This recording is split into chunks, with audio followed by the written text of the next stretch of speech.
मैं तो मंदिर में था, मंदिर में मेरे पास फोन किया, तब आया तो हमारा आदमी ने तेल दिया 60 लीटर कितना गया जो गाड़ी है उसमें। टैंक फुल कराया इन्होंने, टैंक फुल कराएंगे। कस्टमर बोल रहा कि मेरा गाड़ी में 10 लीटर तेल ज्यादा चला गया, मतलब आप लोगों ने तेल मारा है, ये बोला डाला। टंकी खाली था तो उतना जाएगा, पंप चलेगा। तब हम लोगों ने जबरदस्ती नहीं डाला है सर, चला जाएगा। वो तो टंकी कितना कैपेसिटी है कि टंकी खोल के उसको वो ड्रेन करके पूरा यदि फ्रेश आप भरेंगे तब दूध का पानी होगा। तो न तो मैं चोर हूँ न कस्टमर का कोई कंप्लेन हो, तो कस्टमर सर्टिफाइड हो जाएगा। आप इतने आदमी आप भी सर्टिफाइड हो जाएंगे। और पंप वाला कोई भी नहीं चाहेगा कि अपना डिपो का बदनामी करे या किसी कस्टमर के साथ में वो करे या सेल अपना बदनामी करना चाहे, कोई भी नहीं चाहेगा सर। डिपो का नाम क्या है? Damani service station. मालिक का नाम? सपना जैन। तो कैसे डाला गाड़ी का, तो कैपेसिटी हमें टंकी का पता नहीं है। तो जो भी दिया 0 मीटर करके और 0 करके उनको मालिक को दिखा के दिया है। मीटर में कुछ किया हुआ है? मीटर में कुछ नहीं किया हुआ है। डिपो का नाम है, मालिक का नाम क्या है? मालिक का नाम पता नहीं। ये लोग बोल रहे हैं 50 लीटर का टंकी है, इसमें कुछ नहीं किया हुआ है। नहीं किया है तो ज्यादा कैसे आ गया? ज्यादा कैसे आ गया सर, हम उनको मीटर दिखा के 0 करके उनके सामने लॉक करके दिया है।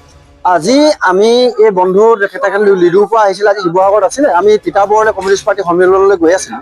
তেতিয়া আজি ফুল টেংকি কৰিবলৈ দিলে এখন ৰেনল্ট গাড়ী, তেখেতলোকৰ ৰেনল্ট গাড়ীখনত 50 লিটাৰ তেল ধৰে টেংকি কেপাচিটি, আৰু তেখেতলোকৰ আগৰ পৰা তেল আছে। তেতিয়া ফুল টেংকি কৰিবলৈ দিলে তেখেতলোকৰ নজল যিটো 2 নম্বৰ নজলটো ওলাইছে 60 লিটাৰ তেল সোমাইছে। যেতিয়া 60 লিটাৰ তেল সোমালে বুলি ক'লে তেতিয়া আমাৰ চক হৈ গৈছে কথা। তেখেতলোকে তেতিয়া 50 লিটাৰ টেংকিটোত 60 লিটাৰ তেল কেনেকৈ সোমাব পাৰে, আৰু আগৰ তেল আছিলে। গতিকে এটা পেট্ৰল পাম্প, এইখন ৰিচিপ্টখন আপোনালোকক মই দেখুৱাইছোঁ, এটা পেট্ৰল পাম্পে কিমান সৰলকি কৰিব পাৰে। 50 লিটাৰ তেল দেখুৱাওঁতে 60 লিটাৰ যদি তেল সোমায়, এই এজন মানুহৰ গ্ৰাহকৰ পৰা কিমান তেখেতলোকে সৰলকি কৰিব পাৰে, আপোনালোকে তেতিয়া ভাবক।